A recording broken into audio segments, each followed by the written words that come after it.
Algebra 2 class. Well, we are going to wrap up this chapter with some really important and big concepts.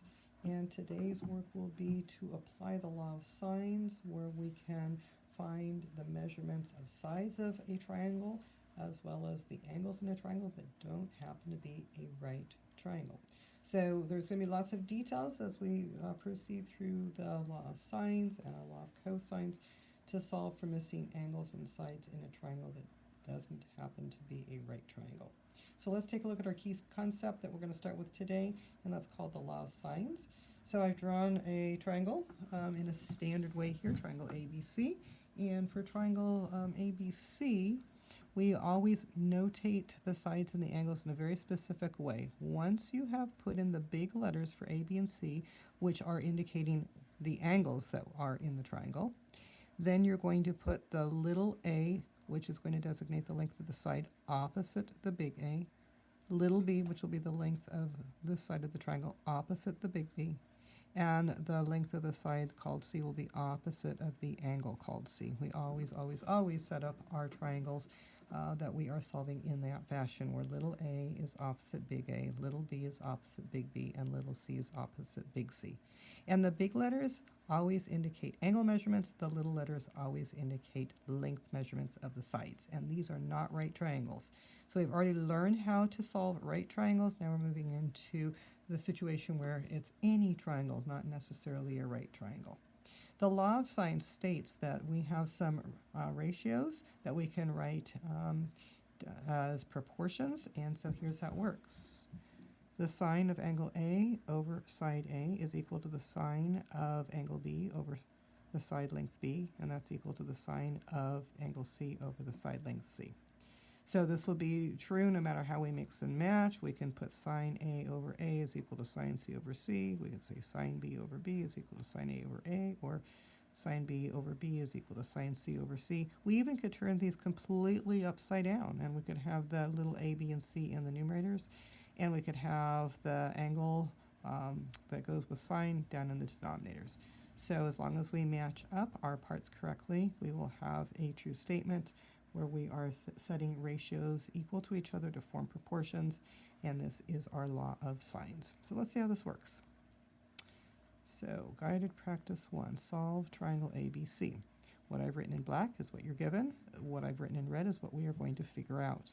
They've told us angle B is 34 degrees, so I wrote that in. Angle C is 100 degrees, so I wrote that in.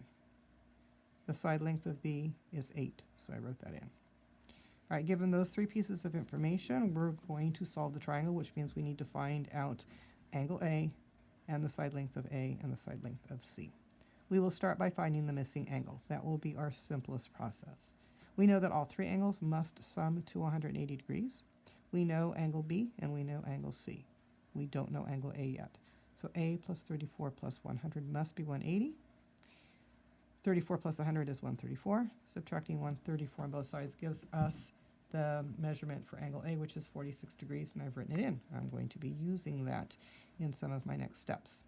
Okay, the other two things I need to find out are the length of C and the length of A. I'm going to choose to find the length of C first. And so to find the length of C, I'm going to use the law of sines. Because the triangle that I'm given here is a triangle where we have two angles that are given to us and a side. This is an AAS triangle. We can use the law of sines to find out our unknown measurements with absolutely no conflict whatsoever. So AAS can be solved using simply the law of sines. So sine of 100 degrees over C, so that's the sine of C over C, is equal to sine of 34 degrees, which is angle B, over 8, and that is the length of B. So what we did here was sine C over C is equal to sine B over B. We didn't choose to use angle A or side A at all in this particular proportion, and we didn't have to. All right, once we have our law of sines set up here, then we're going to solve for our unknown measurement, which is side C. So I'm using cross products. C times the sine of 34 degrees is equal to 8 times the sine of 100 degrees. Then I'm going to divide both sides by sine of 34 degrees. That gives me C is equal to 8 times the sine of 100 degrees divided by sine of 34 degrees. Using my calculator, I will find out the length of side C is 14.0889 and some other digits beyond that, rounding off to the nearest hundredth. I will have the length of C is 14.09, and that's rounded off. So here it is. So this is not an exact measurement. So I want to avoid using this to calculate anything else that I still don't know yet. 46 degrees is an exact measurement based on these two angles. So this angle is a good one to reuse. This probably isn't the best choice to find out other unknown measurements. We want to go with either the givens that we are told we know for sure are true, or solid information that we have figured out when we're calculating other unknowns. All right, my last piece of information I need to calculate is the length of side A. So what I'm going to do is I'm going to say, well, this angle here is solid information. I know I'm right on that, and I know it's exactly 46 degrees based on these other two angles. So I'm going to use the relationship of sine A, which is 46 degrees, over A. That's what I'm going to figure out, and that's equal to the sine of 34 degrees over 8. These are both given, so they're good choices to use when I'm setting up my proportion. Then I use cross products. A times the sine of 34 degrees is equal to 8 times sine of 46 degrees. Divide both sides by the sine of 34 degrees, and then use your calculator. 8 times the sine of 46 degrees divided by the sine of 34 degrees. On your calculator, you should see the sign on your display and some other numbers beyond. It's an irrational number that we have here, and we're going to round off to the nearest hundredth. So A is 10.29 approximately. So we'll just round off to the nearest hundredth. Your book isn't completely consistent about what they round off to, so we're just going to say to the nearest hundredth every time. And I'm writing in on my triangle my measurements that I found for my angles and my unknown sides, just to make sure I'm done. I have all three angles now labeled, all three sides labeled with their lengths. So that completes solving triangle ABC on guided practice 1. And again, this was an example of using the law of sines when we have angle, angle, side as given information. Guided practice 2. Now, on this one, again, we're solving triangle ABC. We're given 3 measurements on the triangle. We need to find the other 3. This time, we have angle, side, angle. So AAS and ASA can be solved completely using the law of sines with no further complications. Tomorrow, next time, we will be working with some other triangle types where we'll have to consider lots of possibilities. But for guided practice 1 and 2, because we have AAS and ASA triangles, there will only be one solution for all the angles and all the sides.